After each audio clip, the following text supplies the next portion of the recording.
लगभग 100 साल पहले तक अगर आप मिडिल ईस्ट की दुनिया में हैसियत पूछते तो आपको आंसर मिलता एक बहुत बड़ा जीरो। ना ही कोई जियो स्ट्रैटेजिक लोकेशन, ना ही कोई नेचुरल रिसोर्सेज, ना ही कोई टेक्नोलॉजी, ना पैसा। दूर दूर तक सिर्फ बियाबान, रेगिस्तान, ऊंट और कबीले। और आज उनके पास बिल्डिंग है, प्रॉपर्टी है, बैंक बैलेंस है, गाड़ी है, बंगला है, क्या नहीं है उनके पास। दोस्तों, ये बदलाव किसी केयरफुली प्लान्ड विजन का नतीजा नहीं था, ये था एक एक्सीडेंट का नतीजा। एक ऐसी एक्सीडेंटल खोज जिसने मिडिल ईस्ट को हमेशा हमेशा के लिए बदल कर रख दिया। उन्हें मिला काले रंग का एक तरल पदार्थ जिसने सदियों का पावर स्ट्रक्चर हिलाकर रख दिया। लेकिन दोस्तों, उससे पहले हमको ये समझना पड़ेगा कि क्या था आखिर मिडिल ईस्ट का इतिहास तेल के मिलने से पहले। किस तरीके से बाय चांस यहाँ हुई तेल की खोज जिसने यहाँ की तकदीर हमेशा हमेशा के लिए बदल के रख दी। और सबसे बड़ा सवाल ये कि कैसे तेल से तार जोड़े हैं अमेरिका और सऊदी की दोस्ती के, और अमेरिका और ईरान की दुश्मनी के। इन सब सवालों का जवाब आइए जानते हैं इस वीडियो में।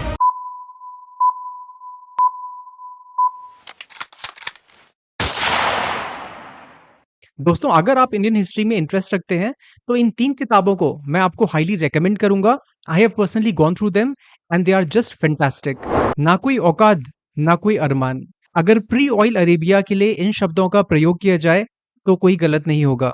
20वीं शताब्दी की शुरुआत तक अरेबियन पेनिनसुला के अलग अलग भागों को यहाँ के अलग अलग ट्राइब्स रूल किया करते थे, और ये ट्राइब्स दोस्तों हमेशा आपस में लड़ते ही रहते थे। मक्का और मदीना की वजह से यहाँ की इकोनॉमी चला करती थी, और इन 2 होली इस्लामिक टाउन्स के अलावा यहाँ पे एक भी चीज ऐसी नहीं थी जिसका नाम लिया जा सके। कोई बड़े शहर नहीं, कोई रेलवे लाइंस नहीं, कोई इंडस्ट्री नहीं, एक बीहड़ और बंजर रेगिस्तान जहाँ पे खजूर के अलावा कुछ भी पैदा नहीं होता था। दोस्तों, ये जगह इतनी बेरंग थी कि खुद ऑटोमन रूलर्स जिन्होंने इस पेनिनसुला को, मतलब अरेबियन पेनिनसुला को लगभग 400 साल रूल किया, अभी उन्होंने इसको इंपॉर्टेंस दिया ही नहीं, apart from the religious importance of Mecca and Medina. दोस्तों, स्पेसिफिकली अगर सऊदी अरब की बात करें तो सऊदी अरब तो एज अ कंट्री भी नहीं हुआ करता था 1932 तक। It was only in 1932 that Abdul Aziz ibn Saud ने इस पॉलिटिकली फ्रैगमेंटेड एरिया को यूनाइटेड कर दिया, जिसे रूलिंग अल सऊद डायनेस्टी के नाम पर सऊदी अरब कहा गया। इस पेनिनसुला के अगर दूसरे देश कुवैत की बात करें दोस्तों, तो शट अल अरब यहाँ पे नदी फ्लो किया करती थी। यहाँ से पानी भरा जाता था गोट स्किन्स में, मतलब बकरी की चमड़ी से जो थैलियां बनती थी, और गधों के ऊपर लाद कर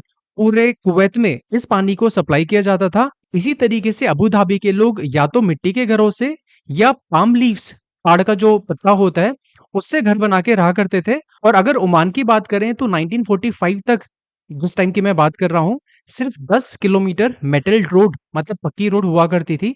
तो दोस्तों, इस सारे डिस्क्रिप्शन से आपको ये तो बात समझ में आ गई होगी कि 1930s और 1940s तक, as late as 1950s, situation कितनी खराब रही होगी अरेबियन पेनिनसुला की, कितनी ज्यादा गरीबी में ये लोग जिया करते थे। अब बात करते हैं दोस्तों मिडिल ईस्ट के एक दूसरे भाग की, जिसका नाम है ईरान।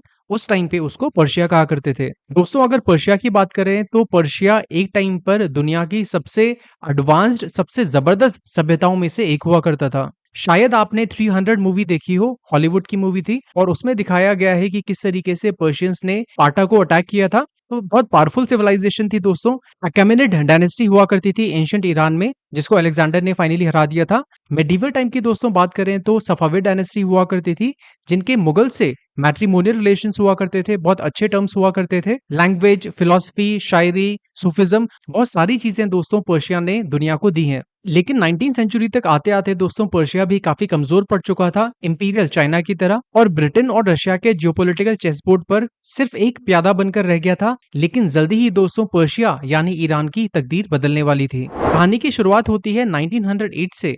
पर्शिया में एक जगह हुआ करती थी मस्जिद सुलेमान। वहां पर दोस्तों एक ब्रिटिश बिजनेसमैन विलियम डीआरसी 1903 से ऑयल एक्सप्लोरेशन में लगा हुआ था, और लगभग वो हताश हो गया था, होपलेस हो गया था, उसने ऑलमोस्ट गिव अप कर दिया था, जब लास्ट मोमेंट पे 1908 में फाइनली ही स्ट्रक ऑयल।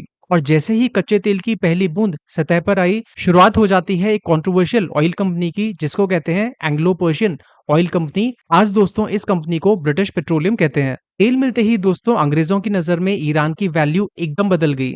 अभी तक सिर्फ एक जियो स्ट्रैटेजिक, जियो पोलिटिकल मोहरा हुआ करता था, और अब अंग्रेजों की इंडस्ट्री को, अंग्रेजों के गाड़ियों को, अंग्रेजों के कारखानों को फ्यूल देने वाला कुआं बन चुका था पर्शिया। दोस्तों, आज जो आपको वेस्ट और ईरान के बीच में टेंशन दिखता है, उसकी जड़ें भी इसी टाइम पीरियड में ट्रेस की जा सकती हैं। दोस्तों पर्शिया या ईरान में तो ऑयल निकल चुका था 1908 में, लेकिन अगर अरेबियन पेनिनसुला की बात करें तो ओवरऑल जियोलॉजिस्ट का ये मानना था कि अरेबियन पेनिनसुला में तो कोई चांस ही नहीं है तेल मिलने का। अरेबियन पेनिनसुला में पहली बार 1932 में बहरीन में फाइनली ऑयल निकल गया, लेकिन बहरीन तो दोस्तों समुद्र के बीच में एक आइलैंड कंट्री है। मेनलैंड अरेबिया की बात करें, स्पेशली सऊदी अरेबिया की बात करें, तो as I said nobody was even expecting काफी सारे ऑयल एक्सप्लोरेशन चल रहे थे सऊदी अरेबिया में 1930 से ही। लेकिन अमेरिकन कंपनीज जो वहां पे ऑयल एक्सप्लोर कर रही थी, उनको ये लग रहा था कि हम एक्सप्लोर तो कर रहे हैं, लेकिन ये सारा का सारा हमारा इन्वेस्टमेंट एनपीए बनने वाला है, नॉन परफॉर्मिंग एसेट बनने वाला है।